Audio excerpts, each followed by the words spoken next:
পায়ে সুরে আর তালে ও রাজা কালোয় নাচে রে আলতা সুন্দরী রে ঘুঙুর পায়ে সুরে আর তালে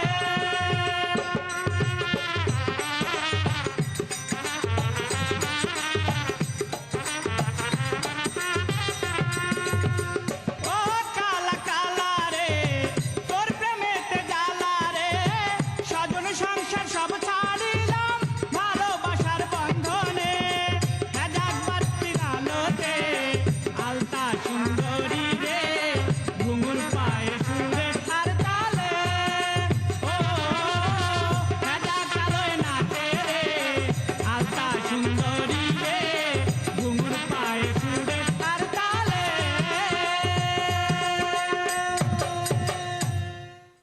বিয়ে শাদী করার ব্যাপারে আমার একটা সমস্যা আছে।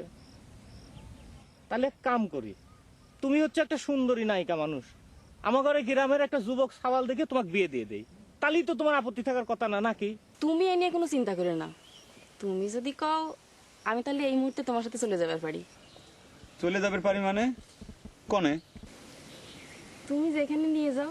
আমার সব গুণের কথা আপনি জানছেন ঠিকই, তয় আমার সব দোষের কথা কিন্তু ওই রানীও জানে না। তাই আপনার একটা সৎ পরামর্শ আমি দেই।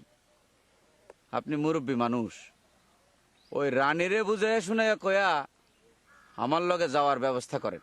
না না, তুমি যে আমার কোনো ক্ষতি করবে না সেটা আমার বিশ্বাস আছে, বুঝছো? তুমি যে কলেজে তোমার জ্বর, তা হঠাৎ করে কি এমন জরুরি কাম বলে রানীর কাছে যাওয়া লাগবে আমি বুঝতে পারতেছি না তো। আমি তো তোমাকে কইছি আমার যত কষ্টই হোক আমি তো তোমাকে ভালোবাসি না, যত কষ্টই হোক তোমাকে আমি কথা দিছি না জীবনে কোনোদিন গানের আসরে খারাপো না। টুকু, আমি যদি কোনোদিন আপনাদের বাড়ি চলে আসি আমারে খেদাবেন না তো? খেদাবো কে রে বাবু, লক্ষ্মী কেউ খেদায়? আমার মনে হয় কি জানো, এই টোটাল গ্রামটার মধ্যে ফেলুগান চাচা হচ্ছে সবচাইতে গুণী মানুষ। তার সম্মান মান মর্যাদা সবচেয়ে বেশি হওয়ার কথা, তাই নে? মিস রানী আমাকে একটা প্রস্তাব দিছিলে, কিন্তু সেটা তো আর আমার পক্ষে সম্ভব হচ্ছে না। মিস রানী, বিষয়টা কি হাসিম ভাই? তুমি এমন রহস্য করে ফেলাচ্ছ, আমার তো রীতিমতো ভয় করতেছে। আরে না, তোমারই মতো যুবক সাল ফলের জন্য এটা কোনো ব্যাপারই না। শোনো, হয়েছে কি,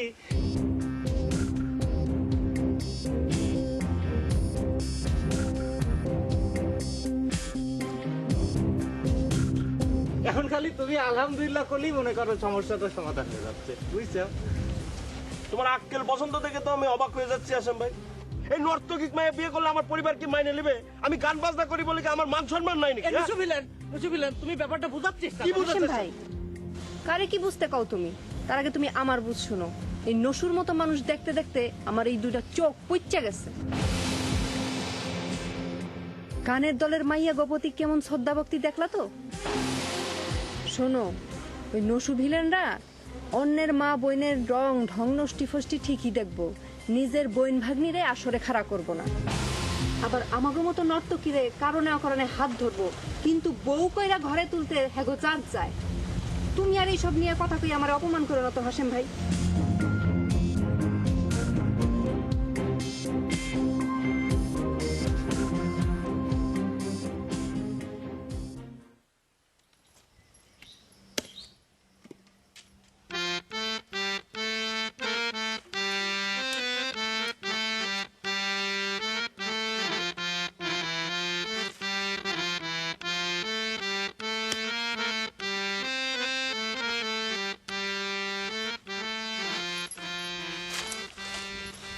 বিউটি, তোমার সাথে যে আমার দুটি কথা ছিল। আপনার সাথে আমার কোনো কথা নাই, আর আপনার এই ফকিরপনা ভাব দেখলে আমার আরো বেশি মেজাজ খারাপ হয়ে যাবে। এই বুকে আর কত আঘাত দিবে বিউটি? এত আঘাত সহ্য করে শুধু তোমার ভালোবাসা পাওয়ার জন্য তোমার কাছে ছুটে আসি, আর তোমার মনটা গলে না, পাথর মন। না গললে আমি কি করবো কোন? মনেক তো অনেক বুঝাই। ঠিক আছে, ভাবি যখন এত করে করছে, আপনাকে আমি ভালোবাসি আর না বাসি খারাপ করে কথা কব না, কিন্তু আপনি চোখের সামনে এসে যখন মুসরামুসরি শুরু করে দেন তখন তো মেজাজ ঠিক রাখতে পারিনি। ঠিক আছে বিউটি, ঠিক আছে। এই ম্যাচের আর কোনোদিন তোমার সামনে আইসে মুচড়ামুচড়ি করবে না, এমনকি আর কোনোদিন তোমার কাছে ভালোবাসা চাইবে না।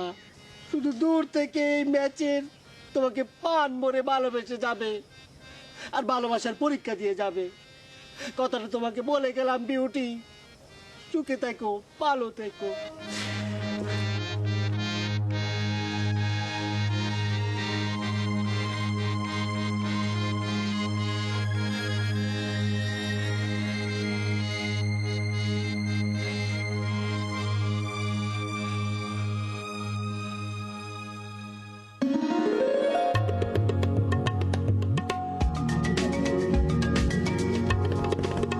তুমি বাবু গুলজারে গানের দলে ভর্তি করার জন্য এত উঠে পড়ে লেগে গেলে কেন?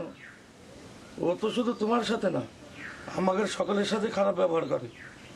সেই জন্যই তো তাকে গানের দলে ভর্তি করতে চাই। আমি যখন কলেজে ফার্স্ট ইয়ারে পড়ি তখন আমাদের একটা ইংরেজি স্যার ছিল। সে সব সময় বলতো বলতো যে মানুষ সৃষ্টির শ্রেষ্ঠ জীব। একথা যেমন সত্যি, তেমন প্রত্যেকটা মানুষের মধ্যেই একটা করে পশু থাকে। মানুষ শিল্প, সংস্কৃতি, গান, বাজনা এই সমস্ত কিছু যখন চর্চা করে তখন তার মধ্যেকার সেই পশুটা হচ্ছে গা মরে যায়। আমার এই বিউটির ভাইয়ের মধ্যে যে পশুটা রয়েছে তার দমন করানোর জন্য আপনার গানের দলে জয়েন করাবে চাই। কথাটা শুনে খুব ভালো লাগলো রে মা, কিন্তু গুলজারে যে গানের দলে ভর্তি করাবো, আমার গানের দলের অবস্থায় তো শোচনীয়। আলতা সুন্দরীর পাঠ করার মতো মানুষই তো নাই। মিস রানিক তার দুলাভাই নিয়ে চলে যাচ্ছে, লসের আর গান বাজনা করবে না, তাহলে এবারে দল চলি কেমন করে? আচ্ছা মিস রানীর কথা নয় বাদই দিলাম, কিন্তু লসের রিয়েকশনে আসবি না কি জন্য, আলতা সুন্দরী সাজবি না কি জন্য? আপনি কোনো চিন্তা করবেন না ফেলু ভাই, আমি নিজে যাই ওর ঘাড় ধরে আইনি রিয়েকশনে খাড়া করে দেবো। দেখেছেন গায়েন চাচা, ওর মধ্যেকার পশুর পরিচয়টা এখন পাইলেন তো আপনি, তাই না? আচ্ছা শোনো, তুমি এমনি কি ঘরে বলতেছি ঘোরো, তোমাকে যে এই দলে নিবি সেটাই তো এখনো ফাইনাল হয় নাই তো, তাহলে তুমি এখানে এসে মস্তানি করতেছো কিসের জন্য? তোমাকে কি এখানে মস্তানি করার জন্য নিয়ে আসা হয়েছে? লসের একজন গুণী ছাওয়া, তুমি তার ঘাড় ধরবে কিসের জন্য? তোমার চায় তার অনেক অনেক গুণ বেশি। আর একটা কথা, তুমি গায়েন চাচাকে উস্তাদ বলতেছো না কিসের জন্য? বিটির ভাই ওটা যাও, সালাম করো, উস্তাদ করে দোয়া লাও, যাও বলতেছি। ওঠে না গো। থাক থাক থাক, তুমি খোমকার বংশের সওয়াল, তোমার সালাম করা লাগবে না, বসো বসো। চাচা আপনি তো এই কথাটা ভুল বললেন। গানের দলে তো বংশ দিয়ে আসলে কোনো কাম হয় না তো, গুণ থাকা লাগে। সে আপনার গানের দলে 3 মাস শিখকে দিবি, এই শিক্ষাকালীন সময়ে সে দলের জন্য কাম করবি। তার অবশ্যই একটা ভালো গুণ আছে, সে ভালো চা রাখতে পারে। ততদিন পর্যন্ত সে চা রাতে খাওয়াবি যতদিন পর্যন্ত দলে খারানের মতো যোগ্যতা সে অর্জন করবি না পারে। তারপর যখন যোগ্যতা অর্জন করবি তখনই সে গানের দলে খারাবি।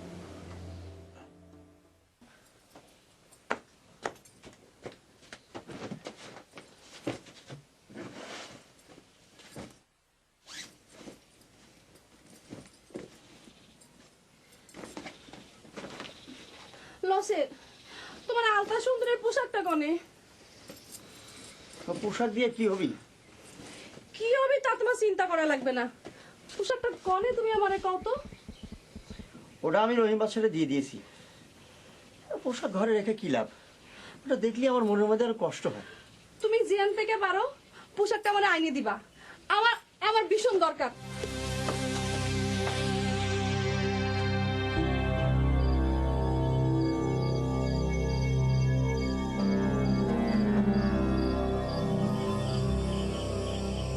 খুব দল পাকানোর চেষ্টা করতেছ, তাই না সুইট হার্ট? যতই দল পাকাইতে চাও কোনো লাভ হইব না। কাল সকালে আমরা রওনা হইতাছি, আর এইটাই ফাইনাল। আমি না আপনারা কইছি আমি এখান থেকে যাবো না। যাইতে তোমার ওই বই মিশ্রানি, আমারে তো তুমি চেনোই। এর আগে বহুবার তুমি এরকম নাটক করছো, কোনো লাভ হয়েছে? আমি যদি না যাই আপনি কি করবেন? বেআইনি কিছু আমি করব না। তোমার নিয়ে আমি কিছু ভিডিও করছিলাম, সেটা তোমার মনে আছে তো?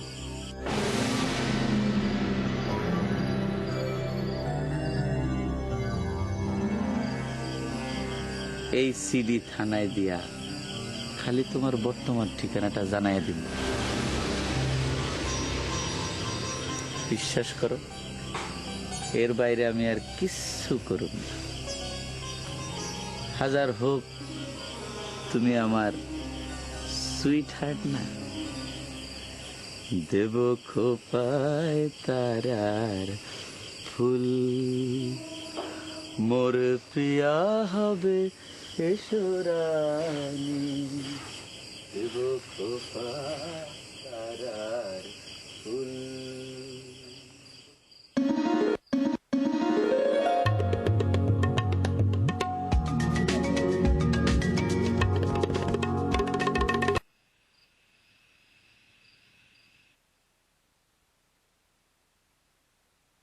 আচ্ছা বিউটি, তোর ভাবির একটা কাম করলো কদিন।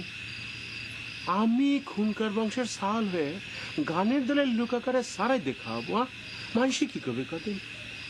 ভাবি না কইলো নিজে আর খুনকার বংশের সাওয়াল না ভাইবে একজন গানের দলের মানুষ ভাববে, সেটা ভাবলেই তো মিটে যায়। সবকিছুকে আর এমনি এমনি মেটে রে বিউটি। বেটি, ভাই বোন মিলিয়ে কি সলা পরামর্শ করতেছো? বিয়ে ভাই নাকি গানের দলে। এই বিউটি, তুই কিন্তু সবসময় বেশি কথা কইস। বিউটি, তোর এই ভাইকে দুঃখ করবে নিষেধ করে। গানের দলে চার আত্মি তার যদি যোগ্যতা থাকে, সে একদিন ঠিকই নায়ক হয়ে খারাপের পারবি। আর তার চেয়ারের তো নায়কের চাইতে কোনো অংশ কম না।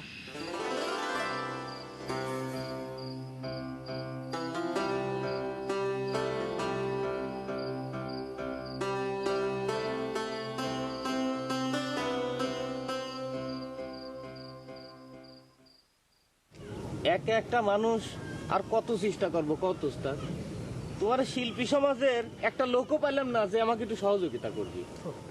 উল্টে নসু ভিলেন আমার সাথে কি খেলতে দেখা দিলে উস্তাদ, ওরে আল্লাহ। আচ্ছা আসেম ভাই, আমি তোমাকে একটা কথা জিজ্ঞেস করি। তুমি মিস রানীর বিয়ে ঠিক করার জন্য মানুষের দাঁড়ে দাঁড়ে না ঘুরে নিজে বিয়ে করতেছো না কি জন্য?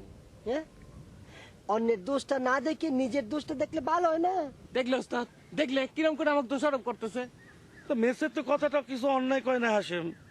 তুমি তো কইছিলা যে মিস রানী তোমাকে প্রথম বিয়ের প্রস্তাবটা দিছিল। আমি যদি বিয়ে করবেরই পারতাম তালিকার ওই নসু ভিলেনের মতো লোকের পাওয়া যায় তেল মারি। হ্যাঁ, আর আমার ওই যে ফজের, যার দিক জীবনে কোনো মেয়ে তাকাবি না, সে আমাকে মারবের খেদায়। এ দুঃখ আমি রাখবো কোনে, কত উস্তাদ? সেই জন্যই তো করছি, বিয়েটা করে ফেলাও। সেটা সম্ভব না উস্তাদ। আমার যদি বিয়ে করার উপায় থাকতে তালিকার আমি এতদিন বিয়ে না করি থাকি কও? আমার বংশের বড় সালপল বিয়ে করলে তার বউ মরে যায়। আমার দাদার বউ মরে গেছে, আমার আব্বার বউ মরে গেছে, চাচাতো ভাইয়ের বউ মরে গেছে। এসব আমার কাছে হাতে নাতে প্রমাণ আছে। আমি আমার আব্বার বড় সওয়াল, আমি বিয়ে করলে নিঘাত আমার বউ মরে যাবে। তো কও তো, আমি জানি শুনে কি মিস রানিক মারে ফেলা দিবার পারি কও?